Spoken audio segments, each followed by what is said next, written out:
when I left, that was January 2000. Right, you showed up at Royal Rumble. Yeah, now, but Yeah. Sabu, was he already in doing the WCW thing? I can't remember now, to tell you the truth. Dude, did you know you can subscribe to onlywrestlers.com and keep in touch with your favorite wrestlers? The party never has to end. One of a Kind with Rob Van Dam is recorded in front of a live studio audience. I can't remember what we were talking about before, but he was so generous and always was. And man, he would have. Well, here, let me go to another inaccuracy, and then we'll go to Seth. Okay. Don't know if it's an inaccuracy or just a different version of the story. I got mine from Sabu, but I've heard this story told several times that he went to WCW and that he had a job there, but that he wanted time to call his lawyer and his mom. And then during that time, they rescinded the offer, as I'm hearing, because Paul sent them the notice to desist. Deceased. I'm sorry. Whatever. Yeah. Because they were having. Desist, yeah. Thank you. Yeah, they were having this issue back then. I don't know if that's true or not, but what I do know is the way that Sabu has always told me the story, and told anyone else that I've heard, was that while he was there, Kevin Sullivan. Well, first off, just being Sabu the way he is, he had the tryout match. Mm-hmm. Right. Sabu was, or Kevin Sullivan was telling him, like, what do you want me to tell him you want for this? And Sabu, he's always, you don't got to pay me nothing. Just give me one time to show what I got, and then I will talk money after that. He always thought that way, and I couldn't shake him from that way of thinking. Yeah. And I got taken advantage of so many times. But anyway, this was one of those where, they were like, they would have given him whatever, let's just say they would have given him $4,000. He took 200.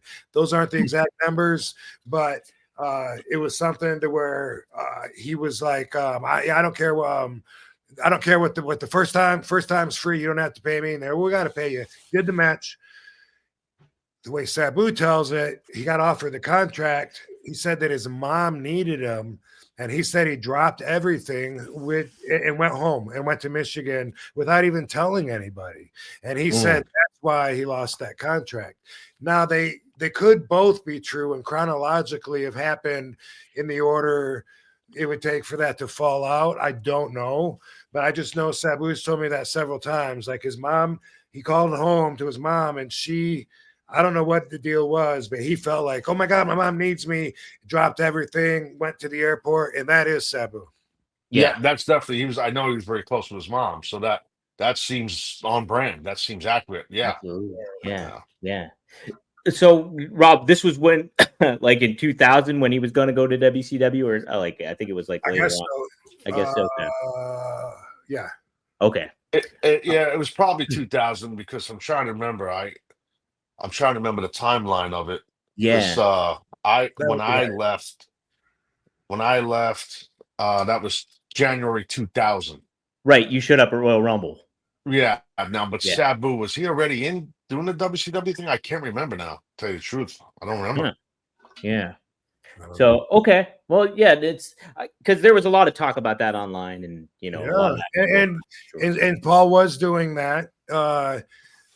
Sabu was both banned from ECW or suspended, however you want to look at it, and at the same time couldn't work for anybody else. Paul was sending them these legal notices that he had Sabu obligated under contract, and it was a really ugly time period. And I can't say that I knew all the details. I hated it. I wanted Paul to stop doing it.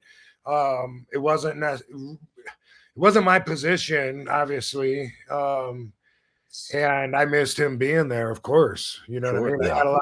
I got a lot of me time as far as ascending the ladder to success there while he was gone.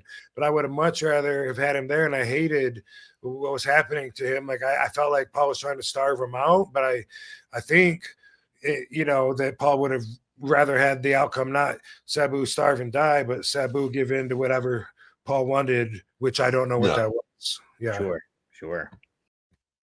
All right, summertime is almost here, and you want to look good for that summertime, don't you? Boys of Summer, the Ataris, the Don Henley. That's another song. Yes. Well, let's look perfect with the perfect jean. Why not? And I tell you what, I am not lying when I say this. This is 100% the truth. I am not yanking your chain here. The perfect jean is my favorite pair of jeans that I own. I got the Joker blue, and they're right here, baby. Boom. I'm a size 28-30. You can see the tag right here. Boom. Slim fit. The Joker blue. They're awesome. I wear them anytime I do a new wash. They are the first pair of jeans I go to, and for good reason. They fit me great. They form fitting. They stretch to your body. And yeah, there's plenty of options that you can do when you go to theperfectjean.nyc. And per usual, like every podcast does, we got a special deal for our listeners.